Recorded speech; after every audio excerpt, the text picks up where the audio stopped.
Hi everyone and welcome to episode 2 of Into the Metaverse with me and Adam. Today we're going to be talking about the different technologies that are being put into the metaverse, as well as the use cases as well. So, and by the way, I am still here. I sacrificed my day off for the FJ family to do this podcast with Adam because Adam begged me to. Yes, yeah. I mean, we put a blonde wig on Oren and it just didn't quite work. No, it wasn't the same. So here I am. So go on, Adam. Introduce us into this. Welcome back to another episode of Into the Metaverse. Like Abby said, we are back here in the Woodlands. We weren't sure if we were going to be able to use the Woodlands today because Abby last week got really mad at me and she ripped the door handle off the door and nobody could get in here and it was broken and she's like, you have to stay in here, and I was like, please let me out. I've got to eat at some point. Eventually they got somebody here to fix it. I'm out. Thanks everybody for tuning in. But anyway, so today we wanted to discuss a little bit more around what are the technologies that are going into creating the metaverse. And then move more into different types of use cases around the metaverse. I know we touched on some of the use cases before, but we didn't go into too much detail. And one of the things that I want to be able to speak about as we go forward is those different use cases and why it would be interesting to all sorts of different people as we create the metaverse, as it evolves, essentially. So the first thing is around the technologies that it would take going into the metaverse. First is that virtual reality, is those headsets, the technology behind it itself. So, you're going to have an element of hardware in terms of, the headsets getting really small microprocessing chips that will, as you create, those glasses and things, were not so bulky. So you can actually use elements of the metaverse within your everyday life, or essentially more of the artificial intelligence side of things. So, let's say you get a pair of these Google glasses and you can turn it on and it can help you navigate, throughout your day. So if you're trying to actually have directions and things, you know what I mean? Wow, like Google Maps? Like a Google Maps on your glasses. Just like a pair of glasses? Or even as the technology evolves, like contact lenses. Oh, wow. Right? So it's just automatically in your contact lenses. Yeah. So you turn on a button for your Google Maps, and instead of having to look at your phone as you're driving, it's actually already right there. You've got your path set, right? So you're following your arrow in front of you. Could you have that when you're driving though? Because would that not distract you? I mean, it depends on the display system, right? Would it be, that it is the artificial intelligence or is the programming going to be smart enough to actually have it into the road? Yeah, instead of like it being on your dash. Yeah. So it's into the road, and your path and your lane transitions and things of that nature are all planned out as it's going along with your speed. Because that'd be easier anyway, because like when you actually sat there, I'm just in my car, and you're looking at the screen, like you look down, so in reality, you wouldn't be looking down, you'd still be looking at the road. You'd still be looking at the road, and you have your little blue arrow guiding you. And into which lane you go into as well. Yeah, exactly, where you need to transition over. Something kind of cool. Yeah. So that's one thing, around the hardware. Yeah. But that's also a blending of, this type of augmented reality or virtual reality technology using AI in the real world as well as in the metaverse. So that's just one thing. So it's going to be hardware. So that's what I was going to ask. Is there two separate? So with the metaverse, you've got like what you could do in reality, and then you've got virtual reality. Is that what you're saying? Well, so when it comes to the metaverse, it's not just one metaverse. It's like parallel universes, right? Because there's going to be multiple. People are going to create it in their own way. And something that's kind of cool, actually, that I was thinking about is the fact that you can create your own universe within the metaverse, right? So are you familiar with games like Roblox or Minecraft, things like that, where you can go and build all these different things? So let's say you're in the metaverse and you're in a community of people that like to build their own universes. So you create your own Minecraft world, and then you can import yourself into it. So then like that's kind of cool, right? Yeah. You can be your own creator of your own metaverse as the technology advances, right? So the metaverse right now is being built around different things, using blockchain technology for transactions, but being on a distributed public ledger. Then you've got obviously the use of smart contracts within blockchain to be able to transfer over different kinds of NFTs and create ownership and things of that nature. So, like what we talked about on the last podcast, if you've not watched it, so maybe you should go and watch that one first. there you go, nice plug, I appreciate that. And then, around the fact that, well, I totally forgot where we were now. Oh yeah, using the different technologies. So you got blockchain, no, it's okay. Blockchain, you've got smart contracts, and then going back to the hardware thing, eventually the technology will have, different types of body suits and things, so you can feel different things within the metaverse, the touch, you can have the heat of, let's say you want to be on a sunny beach, so your suit heats up, or if you want to be in cold, icy, you want to go explore Antarctica, right, and go stand there with some penguins, because who doesn't want to go walk around with the penguins, right? Give a pebble to a penguin, A pebble. You don't know that about penguins? No. Yeah, penguins give rocks to the woman that they want to be with. I think that's it. Don't quote me on that. I'm pretty sure Fun fact the of male today's penguin podcast. will give rocks to impress their female compatriot. Yeah, Pebble. I mean, we do it similar with diamonds, right? I mean, true. Here, take this. So the bigger this the rock. pebble, the better. I mean, I guess. I guess you heard it here first, guys. So just remember that. I think it has to do around the smoothness as well, But anyway, this isn't a podcast about penguins, but it's kind of interesting. So you have these different suits that can mimic these things. I think it's something that will eventually come around, which would be really cool because one of the largest sensory organ in our body to link to memory and to experiences is actually smell. So if it can be created like a smell-o-vision almost, and I think Japan is they're creating some type of technology right now where you can actually smell the TV, like the different things. So if you're in a pine forest, that's crazy. It smells actually of smell pine. that. Yeah, if you're in a market where there's all sorts of different foods and spices, and you want to be walking through this market, you'll be able to smell it. Exactly.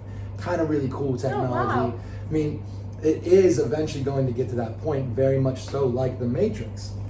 And this is where artificial intelligence can really start to take shape and creating customized worlds, essentially. Yeah. So right now, artificial intelligence is used around data. Well, data mining is used for the artificial intelligence algorithms to create different shopping experiences. So let's say imagine this.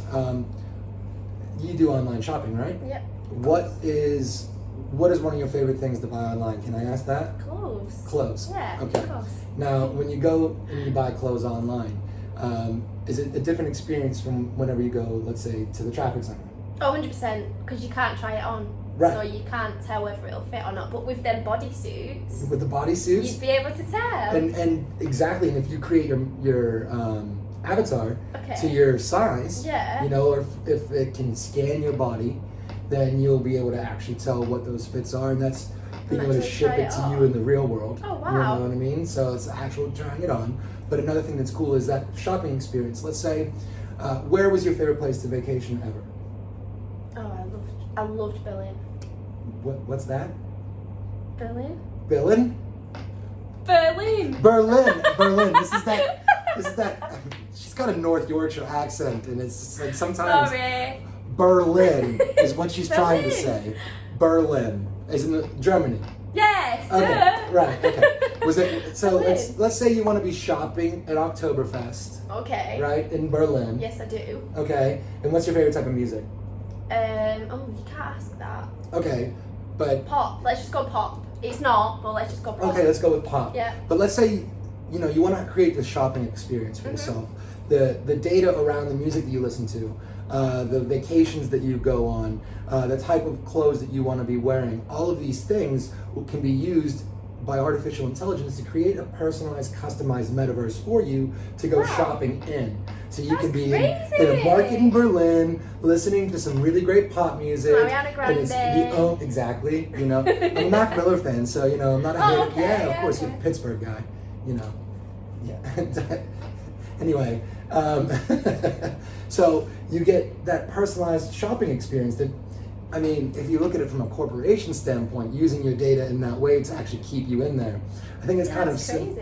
It has some good implications to it from a corporation standpoint, but maybe just keeping you in that, like the casinos in Vegas, they use a lot of different data on how to keep people gambling. In there. I've seen stuff like that. Have you ever, this is so off topic, but have you ever seen Percy Jackson and the Lightning Thief? I've not, no, but I've heard of it. They go to the casino in there and they make them eat this lotus flower that keeps them there, but it's the same kind of thing when you actually go in, and it's the same kind of bargain, like chip kind of thing, with money wise, to keep you in, so that you spend all of your money because you think you're going to get them earnings back. So, without trying to talk bad on the use cases, I get what you're saying. I'm not trying to talk bad on the use cases, but from a corporation standpoint, that is something that can create your own customized experience. But then that lends itself to how you want to interact and live within the metaverse. Yeah. Right? Which is an advantage. Yeah, absolutely. As you would say, because even though they're keeping your data, they're making it for you. Well, and this is where Web3 technology is going to be integral in creating that separation between the corporations and individuals. So, you know, this Web 2 technology we have right now is very much dominated by apps being created on a phone. You know, the internet we have currently is Web 2. Yeah.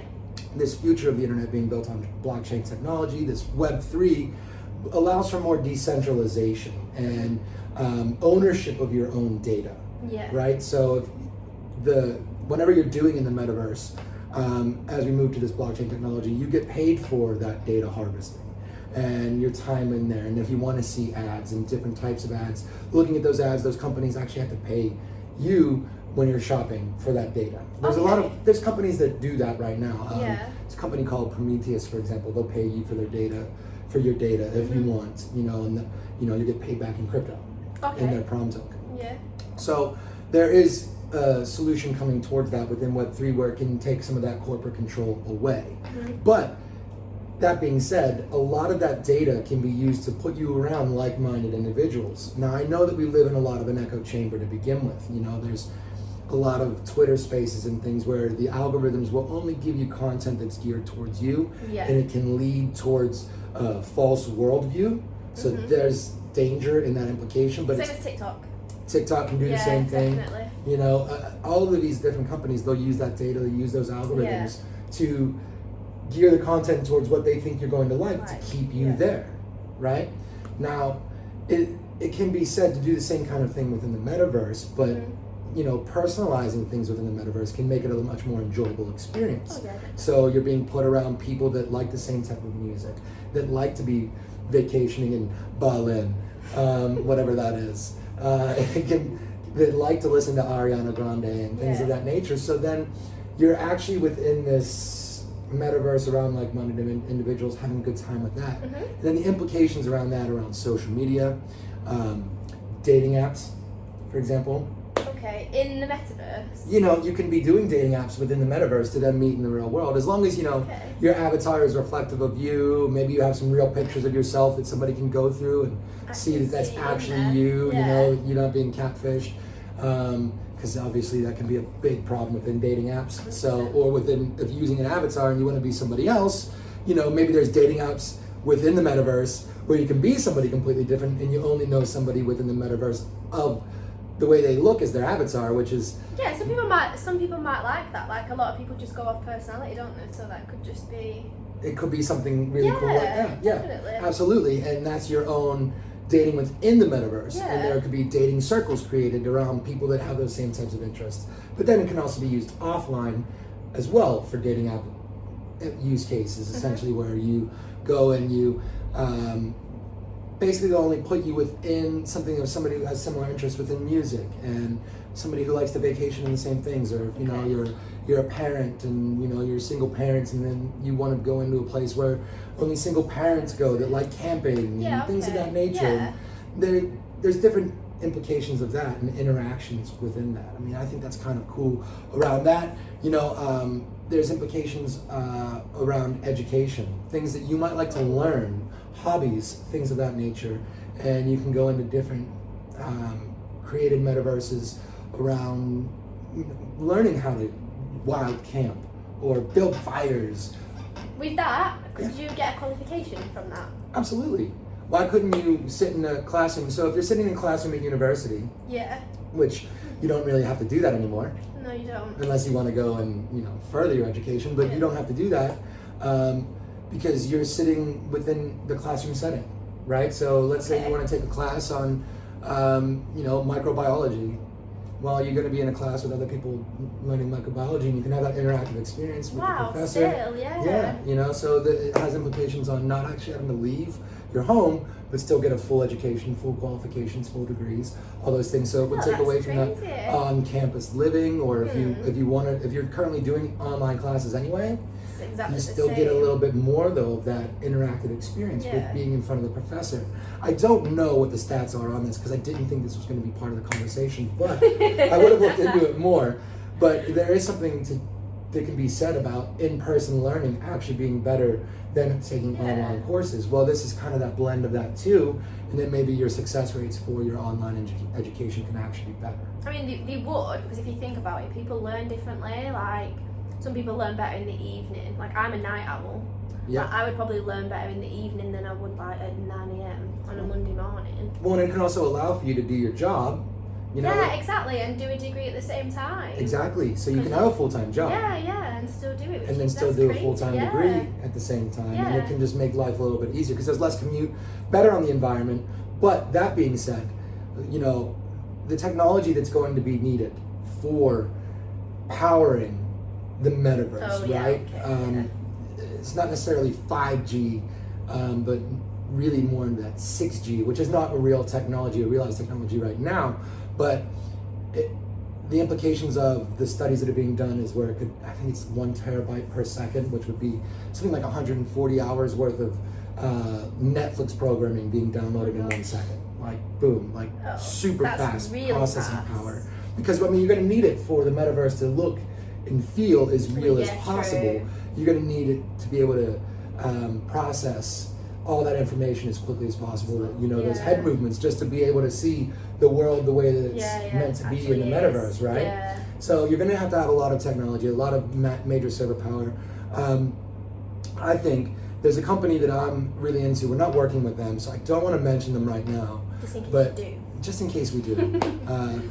But I mean, I'm following them. I'm stalking them essentially. Okay, let's not mention them then. Yeah, I'm essentially stalking them, and maybe they'll see this, right? I'm connected to one guy over there, but it'd be really. They've got the ability to allow you to host from your laptop, right? Okay. As opposed to everything being centralized on one server, like Amazon Web Service. They've got a monopoly essentially on the server power. Most every website, most every app is actually hosted on AWS. A lot of people don't know this. Amazon doesn't actually make the majority of their money through online services, through Audible and shopping. It's actually they make the majority of their money through hosting websites and apps. Oh. Yeah, that's where Amazon is king, right? I didn't know that. Well, you learn something Now new I every do, day. yeah. There you go. And they want, what this company wants to do is they essentially want to take Amazon Web Service, do to Amazon Web Service what cabs or what Uber did to taxi cabs, where instead of it all being monopolized into big corporations, it allows the individual to actually make money driving their own car, right? So you can actually make money hosting websites and apps on your computer when your computer is not being in use. So let's say it's nighttime here in the UK, but somebody is hosting an app over in Mexico. What's the other part of the world? You're not using your computer, so you allow this technology to then use your computer for hosting power. And it's cheaper for the person that's actually hosting, or that's actually running the website, because they don't have to spend, like Amazon Web Service will charge you nonstop for your website to be up. But let's say nobody's on your website at this time, but you're still paying for it. Well, this will only charge you while you're hosting, or while it's actually being accessed, and the person that's hosting is getting paid in essentially their cryptocurrency, right? Okay. And then it allows you to make money just letting your laptop sit there. Yeah, even though it already does anyway. It's sitting there anyway, and it's using power. Yeah. So why not? And then money from it. you think about the amount of people's laptops or computers that there are in the world. It dwarfs the amount of servers out there and it's already being used. That power is already being used, and so your network becomes massive. Yeah. And the power consumption's already there. Yeah. So it's still green anyway. Instead of having to create new servers. So it's much more green technology. It's much larger server capacity, and it's much higher rates. Now, this company that I'm talking about, I really want to name drop because I am a big fanboy. Can you not name drop? They're called Holochain. Check them out. Okay. Check it out. It's really cool. He's stalking you, by the way. I am. David, I'm stalking you.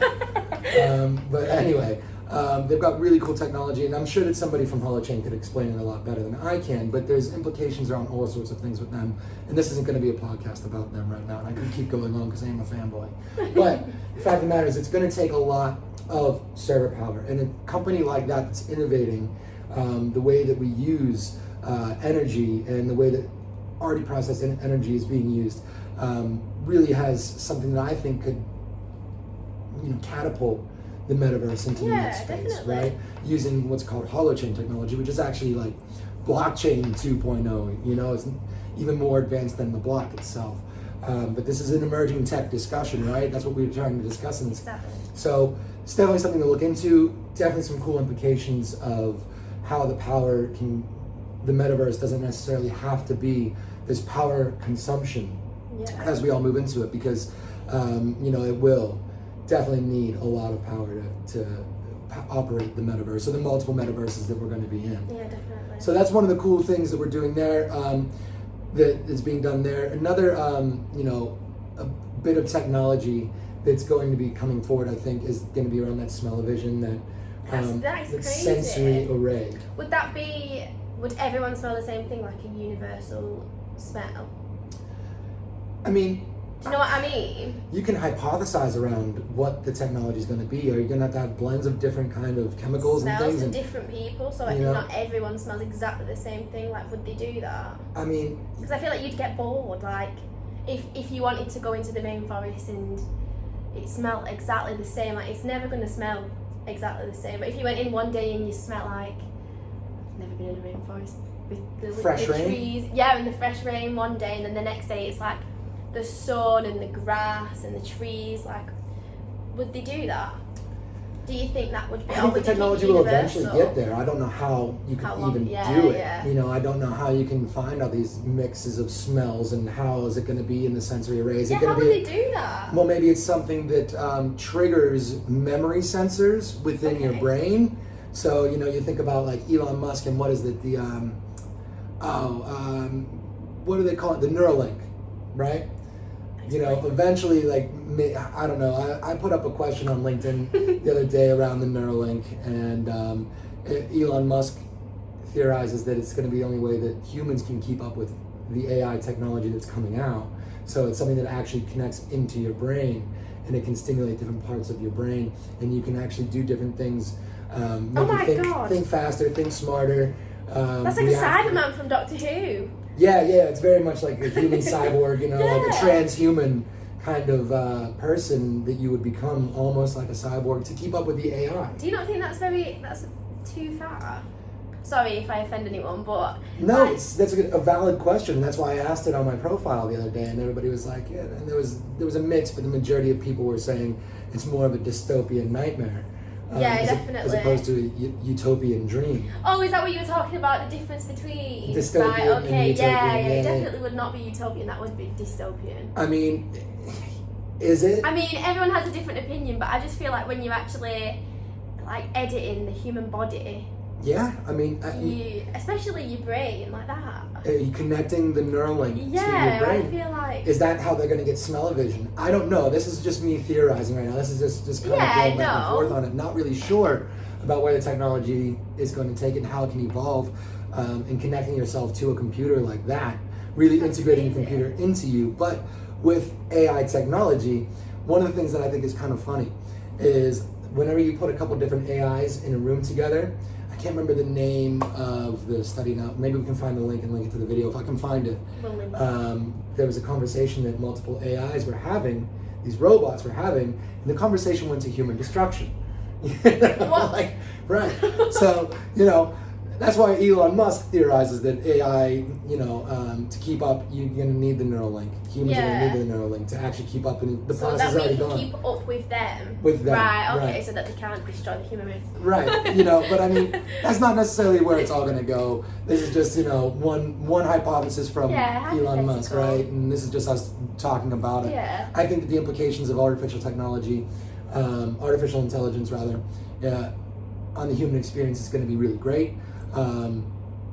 It eventually could take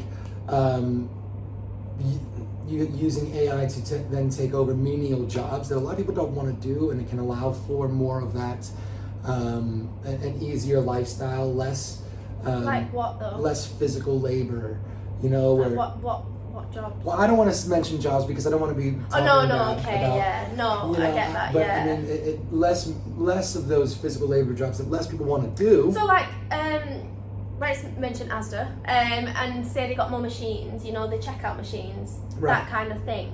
Yeah, something along those lines, but doing different things of, those very physical jobs or dangerous jobs that people, like you get those towers that where technology would be towers. more advanced and make more sense for a computer or AI to actually be doing that instead. Right, there's a guy that has to climb up there and change a light bulb on those towers twice a year. Yeah. It's really dangerous. Oh, I've seen that. He gets paid like so 40 grand a year, yeah, right? And it's in the clouds. That. It's really dangerous. So maybe more of those dangerous jobs are actually going to be able to be taken place by robots using artificial intelligence. So because they go up there and then, Yeah. So some of those things, there's a lot of good implication to that. And then creating, less disparity in wealth, maybe, along those lines, as those jobs, as more and more jobs are filled by artificial intelligence, there's still going to be people that have to maintain these things until they eventually, this conversation can evolve into the takeover of machines and the Terminator, right?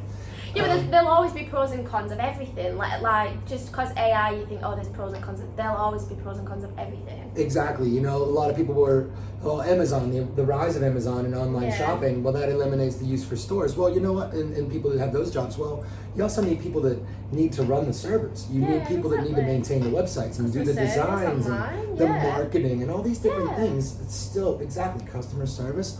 All of these things, one job might be eliminated.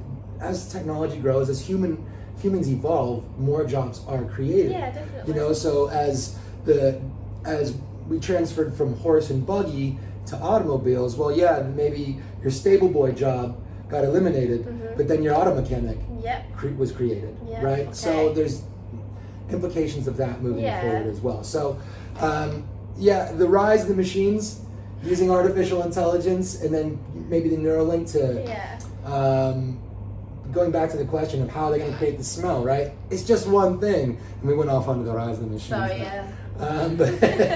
got a bit distracted. Starlink, right? Who knows when that's going to be activated? It's a Terminator reference. I haven't watched Terminator. You need to start watching Terminator. Okay. You mentioned so many films, and I'm like, I have no clue what you were talking about. Oh, and she also decided to copy my outfit today. Just No. Yeah, I got here before you, so actually that was you. Yeah. Okay. Anyway. So, because I'm kind of like dressed as the Terminator right now. They're all black, right? I need to put my sunnies on. Anyway, putting it back to how these things are going to create personalized, customized worlds, where your technology needed behind it is evolving, it is growing, and the implications behind it, where you can be in your own world, and eventually where AI technology can then do more of those menial jobs, and then we're in this this AI world, this metaverse. It's something that's interesting. I think technologies were shifting that way. It's a bit scary, but also very interesting. Like we're on the verge of this new frontier, and where it's going to go in the different use cases of all these things, and the brain growing. As long as we don't become vegetables. Yes. That's where my mind is, and that's. To kind of wrap this all up, because we've been going on for almost a half an hour now. These are just some of the technologies that are going to be used within the metaverse to then create more things. And I want to touch on one thing around artificial intelligence real quick. Go on. Is within the metaverse, in creating different characters within the metaverse, Yeah. programming different things. So let's say you're not very social and you don't want to be interacting with other people. Well, maybe you'd be interacting with different bots within the metaverse, and they're programmed to have their own motivations and their own sequences and interact with you in a different way, where you can discuss different things. Some people just aren't very social. And it might help. And it could help bring them out of their shells and different things of that nature. So it's not all doom and gloom. No, There's it's really not. cool things that can be happening from this metaverse world. And, you know, people with disabilities and people that can't actually get out into the world. Yeah, they'll be able to on their own. One of the things about the Neuralink that I think is kind of cool is it might allow you to go within this metaverse and then you can start feeling yourself running again. Yeah. You know, let's say you're Like, paralyzed give me and you can, goosebumps these are different things that like can put you into these, like Avatar. Oh, yeah, when he starts that scene where he When gets he's into his in that- avatar body and he starts running. It's the Running first time he starts straight running away. for the first time. Yeah. Those kind of things are really cool. Yeah. You know what I mean? And you never thought they would happen, but now Right. people are starting to think about it happening and putting it into reality. And maybe you don't live in a very safe area, right? Yeah. But you want your kid to be able to interact with friends and stuff. But you don't want them to go outside, but you still want to be able to keep an eye on them. Yeah. You know they're in their box. Keep them in there. She's safe. She's fine. Okay, but then there's has to be restrictions on what children can do, the content and things. Yeah, but creating definitely. safe spaces for children 100%. to interact with within Yeah. the metaverse. There's a lot of really cool implications Yeah, to the definitely. metaverse, and the technology is really exciting. So, essentially, what are your thoughts on that? I mean, I guess I can expand that question on the dystopian nightmare, the utopian dream, right? It's something that I've put forward, and maybe we can get more interaction around that question now. But yeah, these are some of the things that I think will be good use cases for the metaverse moving forward. Definitely. Well, thank you, Adam. And if you do have any questions, please comment down below.